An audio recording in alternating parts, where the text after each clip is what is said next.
사순절 네 번째 주일 우리에게 주시는 하나님의 말씀은 신약성경 마가복음 1장 9절에서 13절까지 말씀입니다.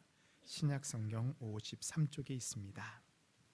그때 예수께서 갈릴리 나사렛으로부터 나와 요단강에서 요한에게 세례를 받으시고 곧 물에서 올라오시세 하늘이 갈라짐과 성령이 비둘기같이 자기에게 내려오심을 보시더니 하늘부터 소리가 나기를 너는 내 사랑하는 아들이라 내가 너를 기뻐하노라 하시니라. 성령이 곧 예수를 광야로 몰아내신지라. 광야에서 40일을 계시면서 사탄에게 시험을 받으시며 들짐승과 함께 계시니 천사들이 수종들더라. 아멘. 이것은 하나님의 말씀입니다. 우리 이 시간에 먼저 잠시 기도할까요? 예수님, 저희가 이 거룩한 날에 주께서 친히 허락하신 말씀을 감히 읽었사오니 이제는 이 말씀이 우리를 읽게 하시고 이 말씀의 읽힘을 좀 당하게 하여 주옵소서. 예수님 이름으로 기도합니다. 아멘. 반갑습니다, 여러분.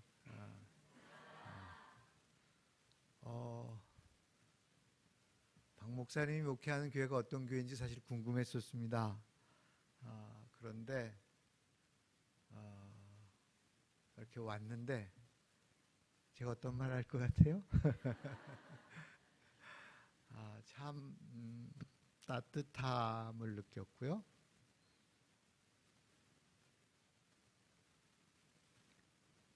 특별히 오늘 성가대 찬양 정말 고맙습니다.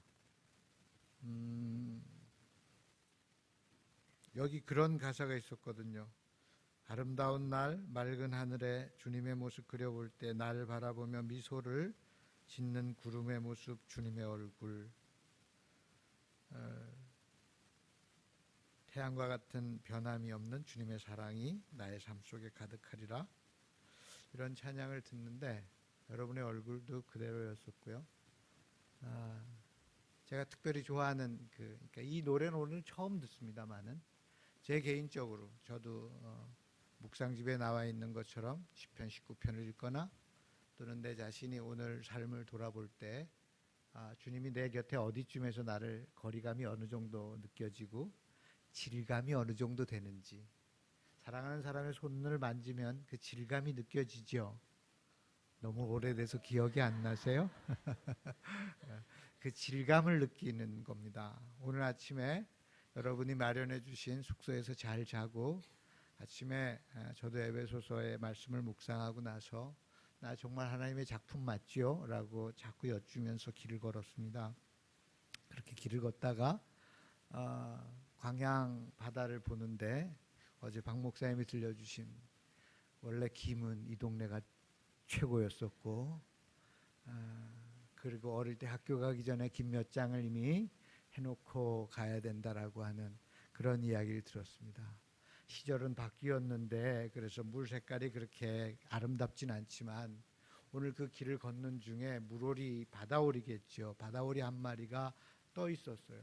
주변을 아무리 돌아봐도 동료가 하나도 없는데 그 친구가 거기 앉아서 거기 물 위에 떠서 계속 그래도 헤엄을 치고 있었고, 그리고 새의 특유의 바다오리의 특유의 표정으로 그 몸짓을 돌려서 자기 깃털을 계속 부리로 다듬는 장면을 보았습니다. 누가 뭐라 그래도 때론 물이 좀 오염이 돼도 때론 옛날과 좀 달라졌어도 저 친구는 자기가 하나님의 작품임을 그대로 드러내고 있구나 라고 하는 모습을 저에게 일러주는 것 같아서 아침이 참 고마웠습니다. 이와 같은 광양의 아침을 허락해 주셔서 고맙습니다. 더 고마운 것은 제가 교회력에 따라서 묵상집을 이렇게 쓰는데 사실 그 얼굴을 보고 마주 보면서 글을 읽거나 이야기를 나누면 사실 소화하게 되기가 훨씬 더 좋은데 글로만 읽으면서 그 글에 있는 내용을 다 헤아리기가 사실 쉽지는 않거든요. 그런데 여러분들이 그 글을 정말 열심히 함께 기도 가운데 날마다 소재로 삼아 주셔서 정말 고맙습니다. 오늘 아침에도 묵상하면서 제가 이 글을 쓸 때마다 저는 주로 사실 목회자들과 모임을 좀 더 많이 갖는 바람에 말이 좀 어려워요.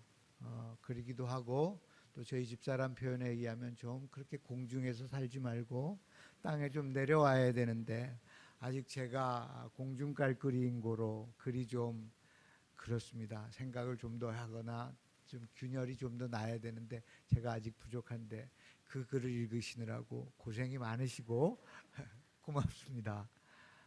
그래도 박 목사님 말씀하신 것처럼 한 줄을 잡으면 한 마디를 들으면 거룩하신 하나님의 말씀이 영원한 말씀인 고로 내 삶의 한 마디만으로도 마치 그 백부장의 표현처럼 충분함을 경험할 수 있는 또 그런 시기를 지내시기를 주님의 이름으로 부탁드립니다.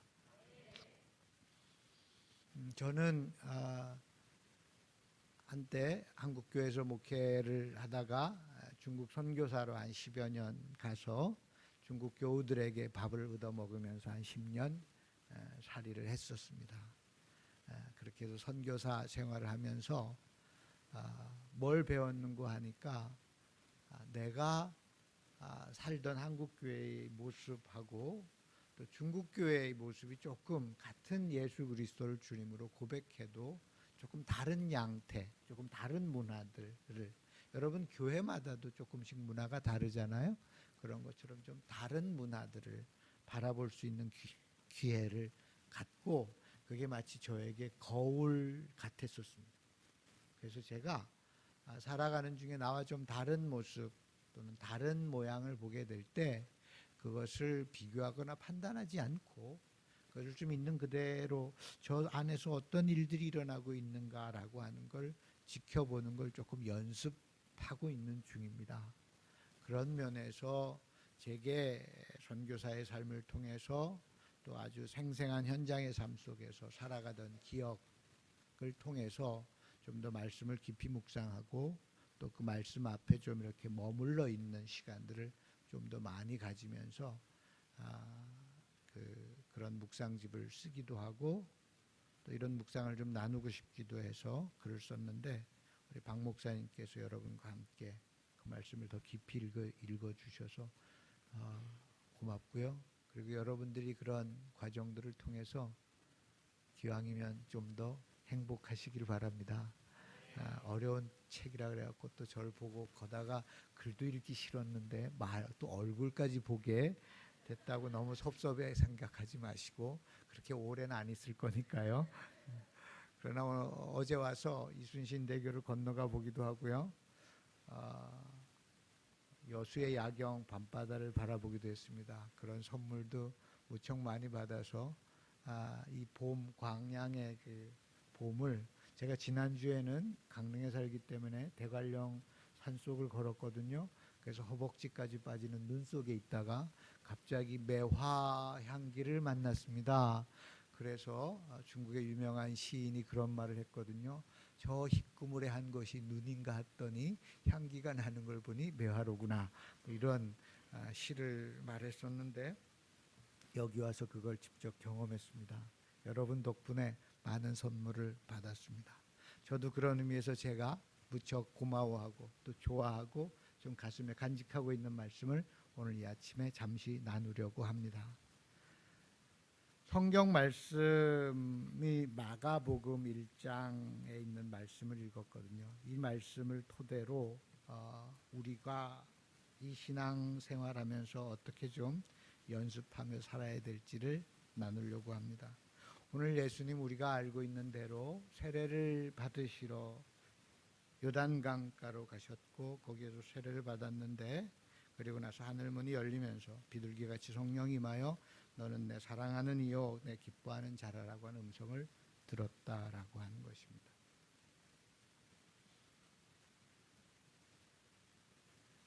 저는 이것이 우리가 정말 받아들였으면 좋겠다라고 싶은 복음의 첫 소식이라고 생각합니다.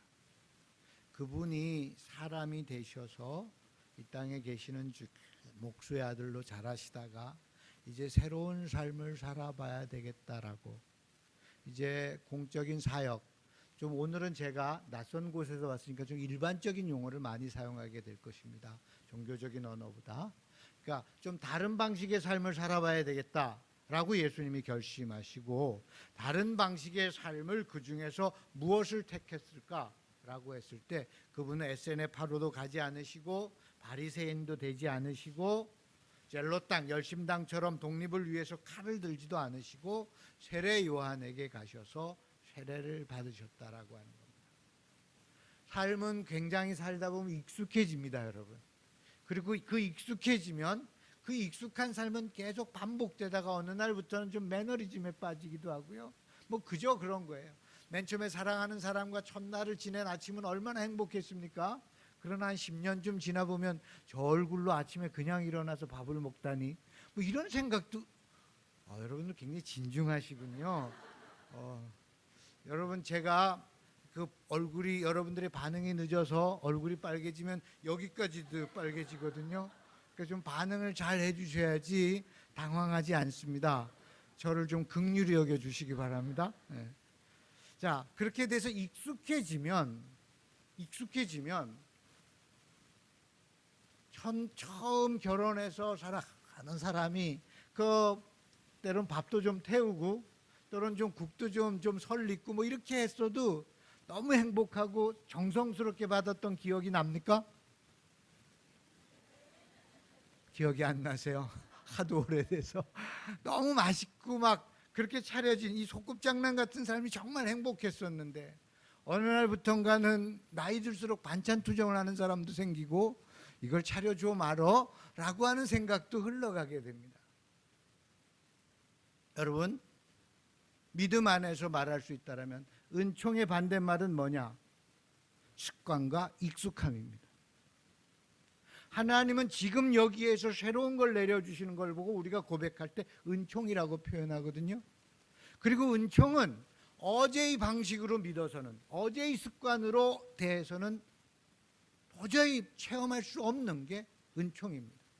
내가 오늘 아침에 일어나서 어제 차려준 밥 차려주겠지 라고 그 밥을 먹는다라면 거기엔 감동이 없는 거죠. 아침 일찍 일어나서 아내가 어떤 준비를 하는지, 국을 끓이기 위해서 뭘 넣는지, 오늘은 새로운 반찬이 뭐가 나오는지 기대하는 중에 무엇인가 새로운 눈으로 받아들였을 때 이 아침이 정말 새로워지는 거예요. 근데 많은 경우는 어제 먹던 아침을 오늘 먹을 것이고 오늘 먹었던 아침을 또 내일도 아침이라는 이름으로 먹게 되는 거죠. 우리가 익숙해질 때 하나님께서 은총을 주셔도 우리는 이 은총을 체험할 기회가 없습니다. 만약에 여러분들이 지난주에 왔던 그 믿음으로 또는 지난주에 왔던 그 익숙함으로 오늘 여기에 온다라면 여기에 무슨 새로운 것이 있겠습니까? 머리 벗겨진 아저씨만 잠시 있다 가는 거죠. 그런 면에서 여러분, 익숙해지지 않는 것이 은총의 지름길인 줄로 믿습니다. 그래서 지금 이 자리에서 우리가 여기에서 이 앉아있는 이 시간이 여기뿐만이 아니라 어디서든지 누굴 대하든지 뻔한 사람을 만나지 마시기 바랍니다. 30년 살았어도 뻔하지가 않아요. 50년 살았어도 뻔하지 않을 수가 있습니다. 뻔해지긴 나만 뻔해진 거예요. 그런 면에서 기억해야 될 것은 믿음의, 은총의 반대말은 익숙함입니다. 여러분, 익숙함에서 벗어나시길 바랍니다. 오늘 예수님께서 다른 방식의 삶을 살아봐야 되겠다라고 택하셔서 이제까지 살던 방식의 삶을 접고 벗어나는 그 순간이 하나님의 임재를 체험하는 시간이었습니다. 다른 방식을 택해 본 거예요. 꼭 무슨 요단강을 지금 우리가 성지순례 가야 되는 것만은 아닙니다. 지금 내가 살던 방식에서 다른 삶의 방식을 좀 바라봐야 되겠다. 내가 맨날 저 아들이 공부를 좀 못해서 70점 이하 때문에 화만 나던 거를 70점조차도 그게 어디더냐 라고 바라보기로 결심하는 것이 은총의 순간이에요. 이제까지 내가 살던 방식에서 눈을 조금만 바꾸는 것이 은총이 비롯되는 거예요. 그런데 그렇게 은총의 삶이 시작되는 그 첫 장면에 예수님께서 우리에게 들려주신 복음의 이야기가 뭐냐면, 그분이 세례를 받으셨을 때 하늘의 음성이 들렸고, 그 음성의 내용이 뭔고 하니까 너는 내 사랑하는 아들이라, 내가 너를 기뻐하노라. The beloved라고 하는, 넌 내 사랑받는 자야 라고 하는 거예요. 여러분, 차라리 십자가의 사역을 다 마친 다음에 들어야 될 이야기가 아닌가요? 사역이 다 끝나고 부활하셨을 때 좀 승천하시면서 들려야 될 얘기가 사실은 너 참 잘했다, 너 정말 온전하구나, 넌 내 아들로서 너가 완성된 사역을 이루었구나라고 하는 완성된 사역이어야 될 때 들려야 될 말씀인 거죠. 그런데 그렇지 않고요. 분명한 것은 예수님께서 좀 더 다른 방식으로 살아야 되겠다라고 결심해서 익숙한 삶의 자리를 벗어나는 그 순간, 그래서 세례를 받으셨을 때 너는 내 사랑하는 자요, 내 기뻐하는 아들이라라는 말씀을 들었다라고 하는 걸 기억하시기 바랍니다. 더 할 거 없다라는 말이기도 하고요, 창세기에 처음 들렸던 말씀처럼 보시기에 참 좋았더라, 온전하구나 라고 하는 말씀이에요. 여러분, 우리는 예수를 믿고 처음 그 구원의 감격 속에서 들었던 말씀이 바로 이처럼 너는 내 사랑하는 자라고 하는, 내가 허물이 있고 죄인임에도 불구하고, 잘못을 자주 저지름에도 불구하고 우리가 예수님의 은혜로, 십자가의 부활의 은혜로 우리가 구원받았다라고 하는 것을 믿었습니다. 그렇죠? 네. 그럼으로써 우리는 무상의 은혜, 거저받는 용서의 은총을 체험함으로써 하나님께서 날 받아들여 주셨다라고 여기고 믿었습니다. 그런데 이제 좀 예수를 믿다 보니 그래도 예수를 한 10년 또는 20년 또는 집사님, 권사님, 장로님쯤 되면 이 정도는 돼야 되지 않겠나라고 하는 자기 기준을 세우는 거죠. 제가 분명히 말씀드렸습니다. 자기 기준이. 적어도 저도 스스로 그렇게 믿었거든요. 내가 60점짜리에서 예수님을 믿기 시작했다라면 그래도 목사쯤 되면 몇 점쯤 돼야 되겠습니까? 너무 많이 높이진 마세요. 그러면 슬프니까. 그냥 좀 더 나은 인간이 되길 원하는 거예요. 근데 사실 그게 잘 되나요? 잘 안 됩니다. 자주 넘어지죠. 자주 쓰러져요. 그러니까 나 자신의 실망을 해서 처음엔 그걸 잘못했다라고 회개의 기도를 드리죠. 주님, 이렇게 하면 안 되는데 제가 이랬습니다, 용서해 주세요라고 기도하지만 그 다음에 그런다고 해도 되던가요? 너무 심각한 인상 쓰지 마세요. 그러면 여러분들이 어떻게 지내는지 슬픈 모습이 그냥 드러나요. 그러니까 그냥 모른 척 해도 됩니다. 잘 안 고쳐집니다. 그래서 한 3번 4번 기도하다가 결국은 이건 안 되는구나 하고 그만두죠. 제가 부끄러운 얘기를 박 목사님이 하라 그래서 제가 한다라면 그렇습니다. 제가 결혼해서 아이를 낳았는데 아이가 무척 이뻤거든요. 다 제 눈에 안경이고 고슴도 치니까. 그래서 이뻤는데 어느 날부터인가 자는데 이 아이가 경기가 들렸는지 우는 거예요. 자다가. 그래서 피곤하잖아요. 그래서 아내도 막 달래고 그러는데 제가 얼마나 모자랐는지 달래다가 화가 나는 거예요. 내일 아침에 해야 될 일도 있고. 그래서 엉덩이를 한두 대 쳐서 자라 그랬지요. 그래 잡니까 애가? 그러면 안 자죠. 근데 그래요. 그래 나서 그 다음날 얼마나 참 부끄러워요. 그래서 제가 교회 가서 정말 진지하게 기도했습니다. 하나님, 제가 애를 때리면 안 되는데 때렸습니다. 저를 좀 용서해 주시고 다시는 안 그러겠습니다. 그리고 해결했지. 근데 그 다음날 밤에 또 울었어요. 때렸을까요? 안 때렸을까요? 봤어요? 저 때렸죠. 그 다음날은 더 비참한 마음이 되었습니다. 내가 이렇게밖에 안 되나? 말귀도 못 알아듣는 애한테 이래야 되나? 그래서 정말 더 깊이 회개했습니다. 다시는 그러지 않게 해주십시오, 주님. 제가 아이를 때렸습니다. 그러면 안 되는데 때렸어요 라고 기도했는데 그날 밤에 여러분이 충분히 예측하시듯이 또 때렸어요. 그래서 자그마치 보름 가까이를 그랬어요. 내가 믿을 수 있는 내 인간성에 대한 바닥을 보고 났는데 너무너무 슬펐어요. 다른 사람 앞에서는 좋은 전도사님이고 목사님이고 그랬는데요, 제가 제 아이한테만큼은 그게 안 되더라고요. 너무 슬프고 힘들었어요. 이젠 이 기도를 하기가 싫었어요. 맨날 하는 것도 그렇지 20일이 넘어가면 그게 될 것 같습니까? 그래가지고 포기하나? 이 부분은 하나님도 어떻게 손이 안 되는 영역인가? 라고 생각을 할까 그러다가 제가 기도를 바꾸었습니다. 제가 제 기도를 검토해 보니까 제 스스로가 하나님, 현빈이를 때리면 안 되는데, 이거 누가 정한 기준이에요? 제가 정한 기준인 거예요.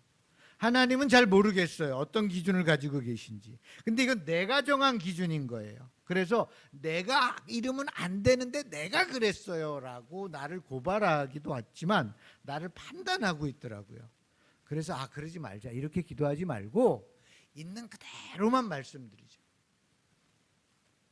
그래서 그 다음 날부터 하나님, 제가 현빈이를 또 때렸습니다 이랬는데, 여기에 또 판단의 단어가 뭐가 들어갔죠? 또. 굉장히, 저는 며칠 걸려서 깨달은 걸 여러분 듣는 순간 깨달으시는군요. 또라는 게 내가 하면 안 된다라고 한 전제가 들어가 있는 거예요. 이게 나의 판단이었어요. 그래서 또를 뺐어요. 그랬더니 하나님, 제가 현빈이를 때렸습니다. 그 다음 날도 하나님, 제가 현빈이를 때렸어요. 한 주간은 더 갔던 것 같아요. 그러나 어떻게 할 방법이 없었어요. 내가 아무리 결심해도 안 되고. 그런데 어느 날 아침에 깼는데 내가 손을 안 댔어요. 그때 그 순간 내가 한 건 기도고 그분이 그렇게 해 주셔서 감사했어요. 다시 말해서 내가 기도했더니 응답해 주신 게 아니었어요. 나는 고쳐달라고 말한 적도 없어요. 고쳐달라고 해봤자 안 고쳐주시더라고요. 안 고쳐줬어요. 내가 그분은 고쳐주시려고 그랬는데 내가 안 들었을 것 같아요. 아무튼 제가 그 이후에 기도라고 하는 건 드리는 거지, 내가 기도했더니 응답해 받았다라고 하는 것도 뭔가 좀 어폐가 있는 문장일 수 있겠다. 그럼 하나님은 기도 안 하면 아예 안 해주시는 건가? 여러분은 그런 아버지를 믿으시나요? 그렇진 않죠. 그래서 제 언어를 다 뜯어 고치기 시작해서 있는 그대로를 말씀드리는 연습을 했었던 것 같아요. 그러고 났더니 나를 그렇게 해서 바꾸어 주신 거라면 전적으로 그분의 은혜였어요. 내 기도는 1도 내 공로가 아니었던 거예요. 그냥 나는 말씀드렸을 뿐이에요. 있는 그대로를 내어드렸었고, 있는 그대로를 내어드렸더니 그분이 알아서 해주셔서 거저받은 은혜가 됐었어요. 그때부터 좀 말투를 바꿨던 것 같습니다. 기도했더니 응답받았다. 물론 그것도 우리의 신앙적 용어가 될 수 있겠지만, 난 기도했더니 응답받았다라고 하는 이 말 속에는 내가 들어갈 수가 있겠구나라는 생각이 들었었어요. 전적으로 무상의 은혜를, 완전한 무상의 은혜를 받아보고 싶었던 거예요. 지금 예수님께서 세례를 받으시는 그 순간 당신은 사역에 일도 걷지 않으셨고, 하나님의 말씀을 전한 적도 없고, 기적을 베푸신 적도 없고, 십자가를 질 계획이라든가 이런 것들이 향후에 어떻게 전개될지 전혀 거기에 대한 거 없이 다른 방식의 삶을 살아보겠다라고 하는, 당신의 삶을 돌아봤을 때 그 돌아보는 자리에서 한 길을 택하셨고, 그랬을 때 하나님께서 그를 용납해 주셨다는 거예요.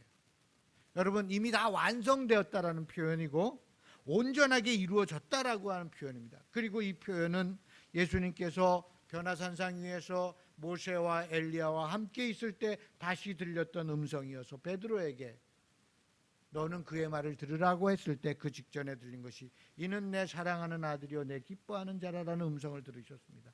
그리고 마지막 십자가 위에서 숨을 거두셨을 때 그 백부장이 저분은 진정 하나님의 아들이었다라고 온전히 용납된 것을 들으셨다.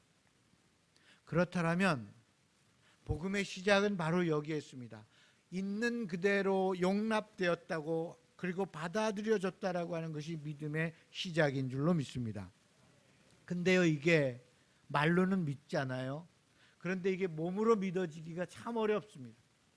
우린 그래서 뭔가를 열심히 연습해야 될 것 같고 뭔가를 잘 들어야 될 것 같고 헌신해야 될 것 같은 생각에 빠져 있습니다.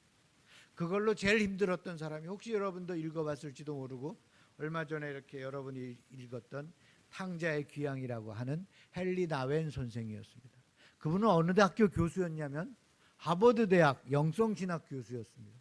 그리고 그분은 책을 수십 권을 썼고 우리나라에도 수십 권이 번역됐는데 이분이 그런 데다가 주로 이렇게 수많은 성직자들에게 강연도 하고 그분의 책을 읽고 은혜 받고 구원받았음을 확신한 사람들이 얼마나 많은지 몰라요.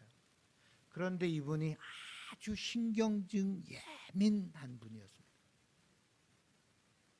그래서 그분은 그렇게 많은 글을 쓰고 기도하고 어느 정도 기도했냐면 선생님이 저희 집에 놀러 오셨는데 막 이야기하다 갑자기 제가 지금 기도 시간이 되었거든요. 저랑 같이 기도하시겠어요? 다음에 오시겠어요? 너무 막 그러면 안 됩니다. 제가 그런 사람을 봤는데 그런 거예요. 그러면 같이 기도할 수도 있고 당신은 기도하세요. 저는 노를게요. 뭐 이렇게 할 수도 있지만 아무튼 그분은 자기 삶에 자기 신앙 안에 다른 일을 초대하기도 하고 또 그를 자유롭게도 해주던 사람이었어요. 방학이 되면 그 미국의 유명한 신학자였음에도 불구하고 저 남미 가난한 동네에 가서 그런 학고방 같은 데서 몇 달씩 지내면서 가난한 이들을 섬기기도 했었습니다. 그런데 이분이 냉정하게 말하면 마음에 확신이 없었어요. 하나님과의 친밀함도 없었어요. 구원의 감격과 기쁨이 없었어요. 내가 정말 하나님 앞에 받아들여진 인생인가 하고 봤을 때 다른 사람들은 다 나를 존중해도 나는 내가 용납이 안 되는 거예요. 그러던 1986년에 장바니에라고 하는 라르시 공동체, 중증 지체 장애인들이 모여 사는 공동체가 있어요. 그 공동체의 설립자인 장바니에가 이분을 찾아와서 그냥 그랬어요. 나랑 같이 갑시다. 어딘지도 잘 모르고 그냥 신학교를 사임하고 갔어요. 그래서 거기를 갔더니 중증 장애인들이 사는 데이브레이크라고 하는 공동체였어요. 거기 가서 뭘 했겠습니까? 몸을 씻겨주고 옷을 갈아입혀주고 식사할 때 흘리지 않도록 도와주는 역할을 했어요. 신학대학 교수라도 그거 잘하지 못합니다. 그건 요양사가 잘하는 거죠. 전문 분야가 달라요. 그랬는데 거기 가서 지내는 동안 아무도 자기가 유명한 신학자라는 것도 알아주지 않고요. 글을 잘 쓰는 분이라는 것도 알아주지 않고요. 깊이 기도하는 분이라는 것도 몰라요. 그분은 오직 뭘로만 비춰지냐면 밥을 잘 먹여주는지 옷을 잘 갈아입혀주는지. 여러분 지체에 불편하신 분이 옷을 갈아입을 때 그 몸의 흐름을 잘 지켜봐 줘야 되잖아요. 씻겨줄 때도 그분이 불편하지 않도록 씻겨줘야 되는 거예요. 아무도 자기를 알아주지 않는데 그럼에도 불구하고 그 씻김을 받는 사람들이 말도 더듬더듬거리고 정신연령도 낮은데 그렇게 함께 예배하거나 기도하거나 그럴 때 그렇게 행복한 거예요. 밥을 한 그릇 먹는 그 밥 앞에서도 그렇게 감사하고 기쁘게 먹는 거예요. 때로는 헬리나이는 좀 실수해도 그 순서를 좀 어겨도 그냥 기쁘게 받아주고 용납해 주는 거예요. 저게 이해가 안 됐었던 거예요. 나는 신학대학 교수고 이렇게 깊이 있게 공부하고 기도하고 이러는데 나는 내 안에 기쁨과 확신이 없는데 저분은 도대체 어떤 믿음으로 저게 될까? 그러는 중에 어느 날 이 말씀 앞에서 그 친구 아담 비롯한 그 지체 중증 장애인들이 자기의 공로와 능력과 어떤 생김새와 아무 상관없이 하나님이 나를 받아들여 주셨음을 믿고 그래서 기꺼이 기뻐하는 그 모습, 자신의 그 불편함, 남의 도움이 없이는 살아갈 수 없음에도 불구하고 하나님이 나를 사랑하신다라고 하는 그 믿음 안에 사는 사람들 앞에서 우르르 자신이 세워놨던 그 기준이 다 무너지는데, 그 순간 자기도 하나님께 받아들여진 사람, 내가 뭘 해서 헬리나이라는 신학자로 또는 귀한 글을 써서 학생들을 잘 가르쳐서 남을 구원시켜서가 아니라 내가 있는 그대로 받아들여진 사람, 너는 내 사랑하는 자여 내 기뻐하는 아들이라라고 한 이 말씀이 믿어진 거예요.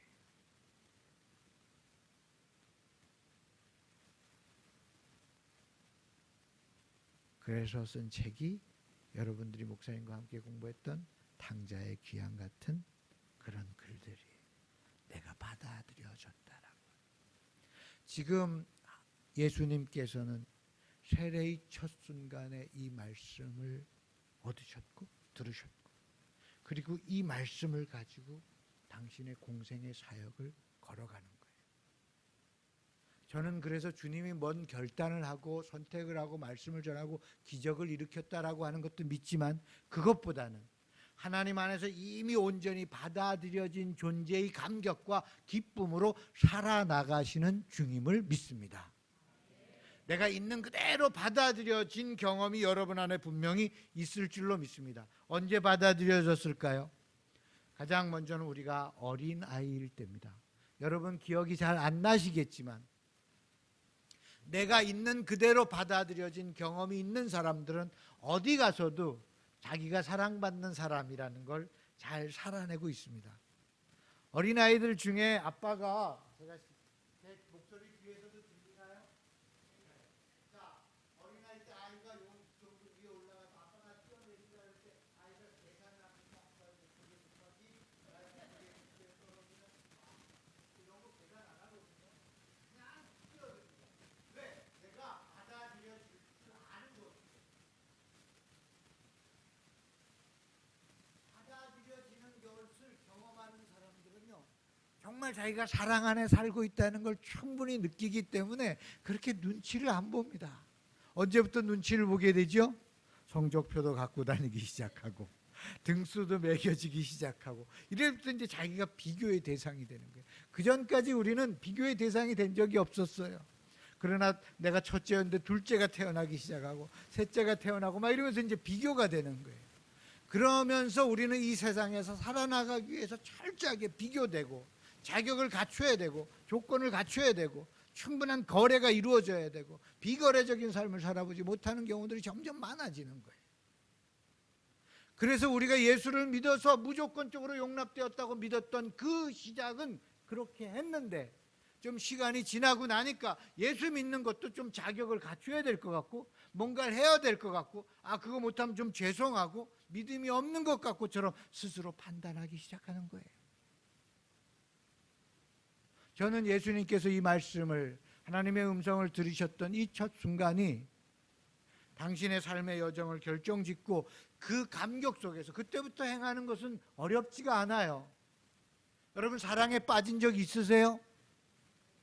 3분밖에 없군요. 여기는 사랑에 빠지면, 제 친구가 한때 대학원을 다니는 중에 사랑에 빠졌는데 종일 같이 도서관에서 공부하고 점심도 먹고 저녁도 먹은 다음에 버스로 그 친구 집에 데려다 준 다음에 반드시 택시 타고 기숙사로 돌아옵니다. 빨리 와서 전화를 받으려고. 그리고 전화기 앞에서 이러고 있습니다. 그리고 통화하면 내가 어떻게 왔고 뭐 택시가 또 시시부시한 얘기를 한 30분 하고 잘 자야 되는 거죠. 그리고 아침에 일어나면 갑자기 뭘 들고 그럽니다. 거울아 거울아 세상에서 누가 제일 예쁘니? 김연희. 그리고 지 혼자 웃어요. 얼마나 어이가 없습니까? 근데 그 사람한테는 그 세상이 다 그런 거잖아요. 사랑이라고 하는 게 뭡니까? 내가 받아들여졌다는 경험이에요. 그래서 결혼하고 이제 눈곱 안 떼도 내가 사랑스럽다라고 하는 게 증명이 되는 건 거예요. 꼭 결혼식 그 다음 날, 첫날 지내고 나서 내지는 며칠 지내고 나서 아침에 일어나서 남편이 또는 부인이 손보기 전에 다 양복 입고 폼 잡고 그러는 경우는 없잖아요. 화장하고 그러진 않잖아요. 다 눈곱 대대한 얼굴로 침대에서 잘 잤어 이렇게 말하는 거예요. 그래도 사랑스럽고 받아들여진다라고 하는 걸 알고 있는 거예요. 여러분이 이 교회에 와서 기도할 때 또는 여러분이 골방에서 기도할 때 내가 받아들여졌다라고 하는 이 체험이 다시금 회복되어서 그게 좀 생생해지시길 바랍니다. 거기에서 복음이 시작돼요. 내가 받아들여지면 그 다음에 나 뭐 좀 해줄래? 그러면 그게 수고가 아니에요. 내가 뭐 해줄까? 사랑하는 사람에게 여보 내가 아침 차릴까? 이게 수고가 아니거든요. 네가 나랑 결혼해 줬으니까 내가 아침 차려주는 거야? 이러면서 밥 차렸어요? 그렇지 않잖아요. 내가 용납되었기 때문에 그 이후부터는 모든 행위가 가능해요. 헌신도 가능하고요. 나를 희생하는 것도 가능합니다.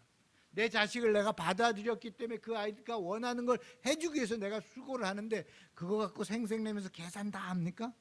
이자도 요즘은 올랐잖아요. 뭐 이런 식으로 계산하는 사람은 없어요.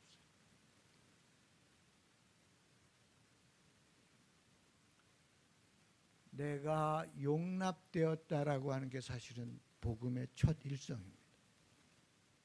그리고 그게 받아들여진 사람은 어디에서든지 그 다음에 그분하고 무엇을 하든지 간에 기쁨과 감사로 할 수 있어요.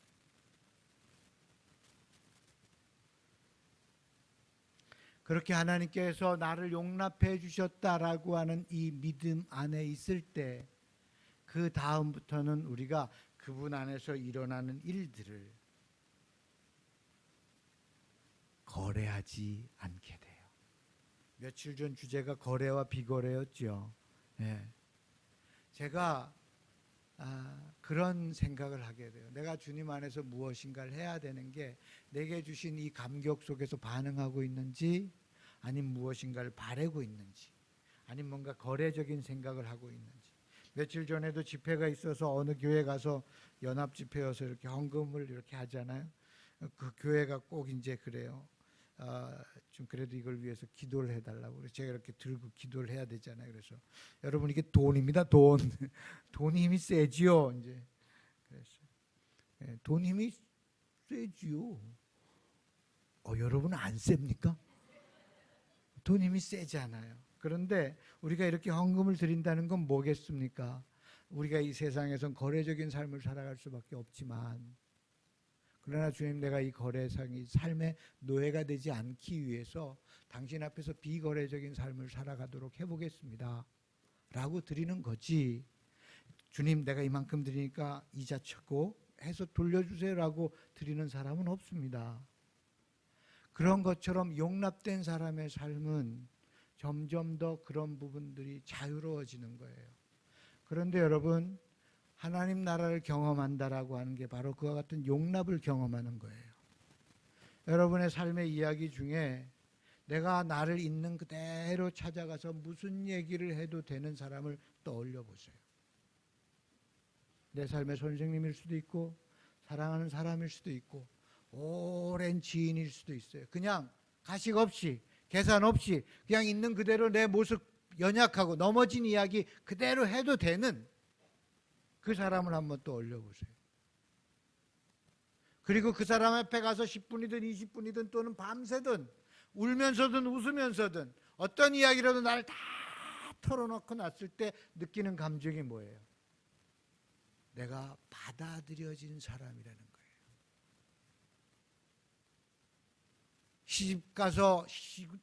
시집 가가지고 시댁에서 이것저것 고생하다가 집에 와서 친정에 오랜만에 왔을 때 친정에 와가지고 엄마 일하는 뒷모습 보면서 엄마 불러본 적 있어요 없어요?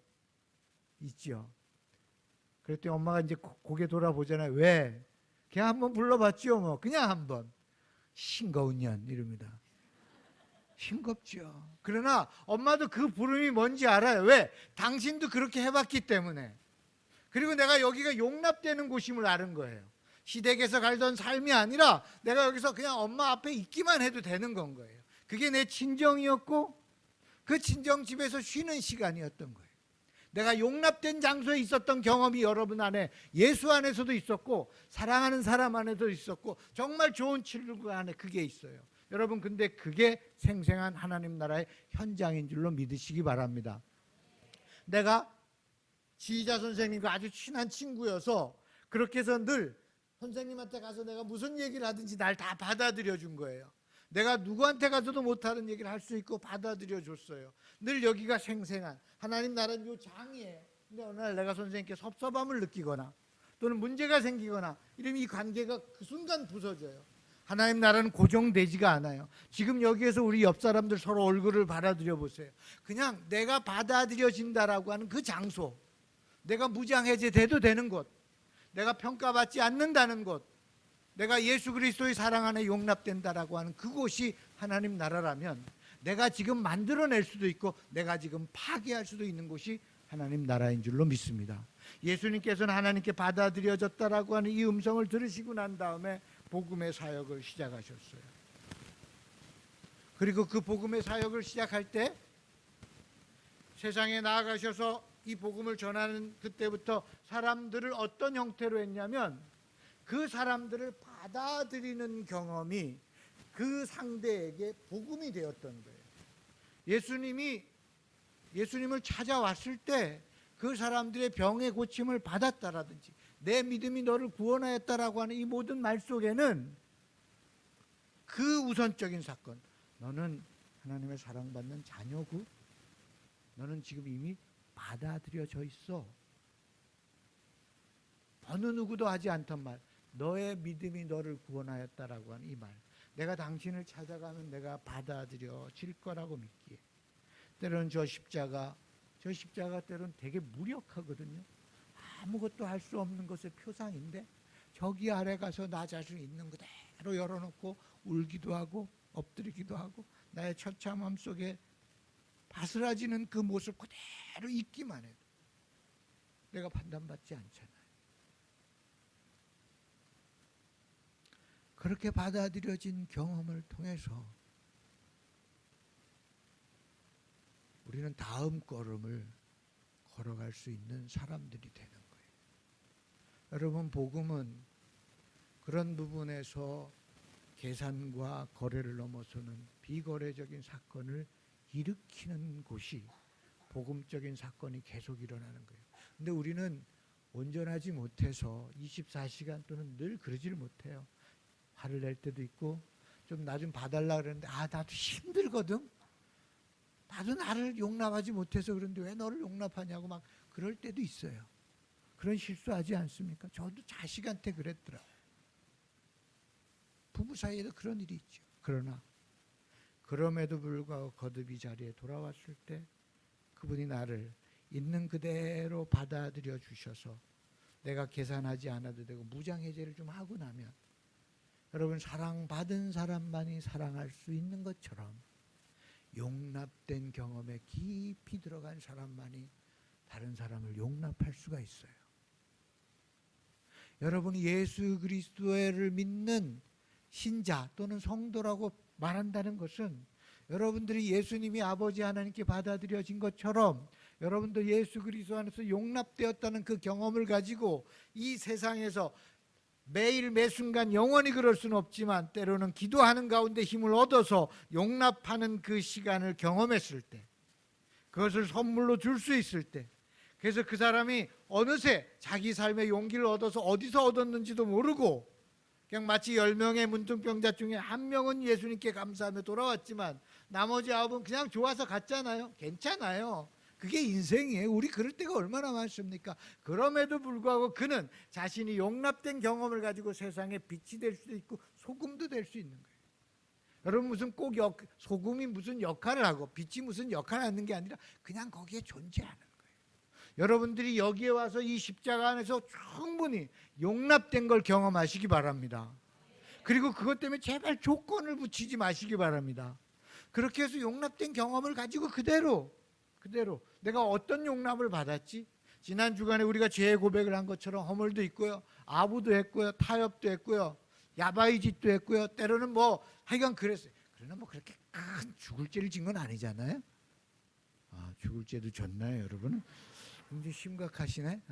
그냥 좀 허물들이 있잖아요. 아니면 이제 그 기도의 내용을 조금 좀 부드럽게, 가볍게 좀 하든지 그래도 좋아요. 아무튼 우리 그러긴 해요. 그러나 그럼에도 불구하고 여기 왔더니 그리스도 안에서 내가 새롭게 된 경험을 가지고 나 그대로 받아들여졌구나. 제가 어릴 때 돼지 저금통을 우리 집에서 키우고 있는데 그거 이렇게 해서 뒤집어서 잘하면, 웃지 마세요 여러분, 뭐 들키죠 여러분도. 그래서 잘 꺼내가지고 그렇게 이제 해서 과자를 사 먹었죠. 제가 저희 누님이랑 1살 차이인데 저희 집사람이 그럽니다. 당신 어때? 누님이랑 1살 차이인데 그렇게 말을 잘 듣냐고. 왜냐하면 제가 훔치고 누나가 맞은 적이 많기 때문에. 제가 그래서 누님께 그 어느 날 20대인가 그 장면이 스쳐 지나갔어요. 내가 이걸 꺼내고 있는 장면과 나중에 돈 없어졌다고 혼나는데 누나가 혼났고 나는 잘 감추었어요. 제가 좀 얍삽하거든요. 그 순간이 이렇게 지나간 이후로 제가 누님께 대꾸를 또는 다른 말을 못합니다. 그냥 누나가 하자는 대로 순종합니다. 그 기억 때문에 그래요. 그때 어쨌든 간에 그때 그렇게 해서 꺼내는데 갑자기 문이 탁 열렸어요. 그리고 엄마가 저를 봤어요. 제가 초등학교 3학년이었는데 엄마가 그랬습니다. 그거 우리 가족이 모으는 건데, 그러면서 문을 닫았어요.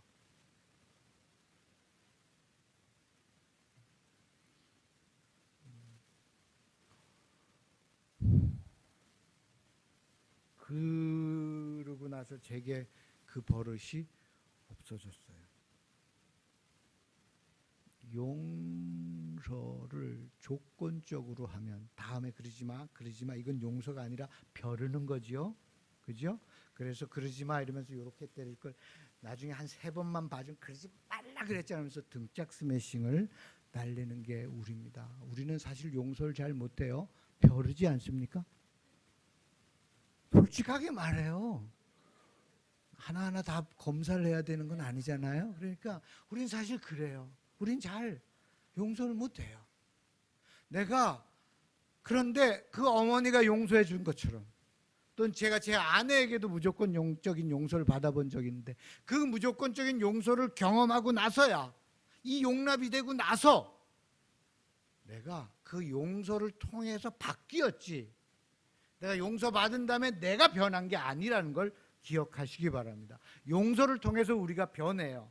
그런 부분에서 우리가 예수 그리스도 용서를 받는다라고 하는 것은 우리가 정말 더 깊이 묵상해야 될 주제고요.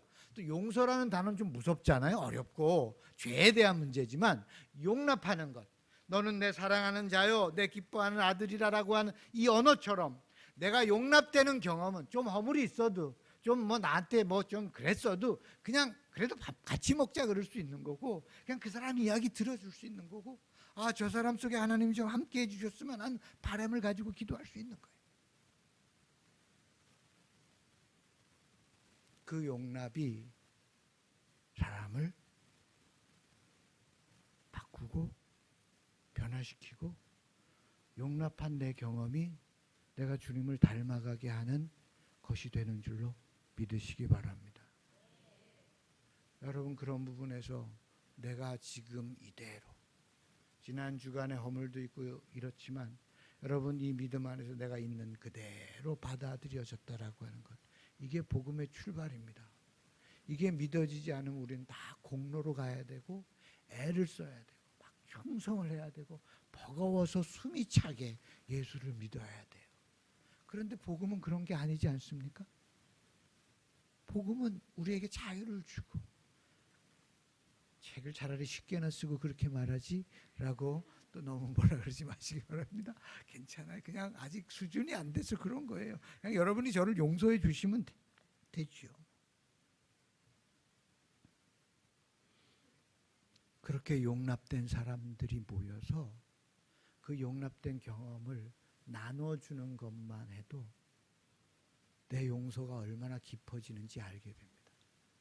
박진홍 목사님이 용서받은 이야기 또는 용납된 이야기의 경험을 통해서 말씀을 전하게 되면 우리는 그 용납이 뭔지 우리 스스로도 체험할 수 있잖아요. 성가대가 그렇게 하나님 안에서 받아들여진 구름의 얼굴 속에 주님을 발견하게 되면 다른 사람들이 그 주님의 용납되심을, 용납해 주심을 겪을 수 있는 거예요.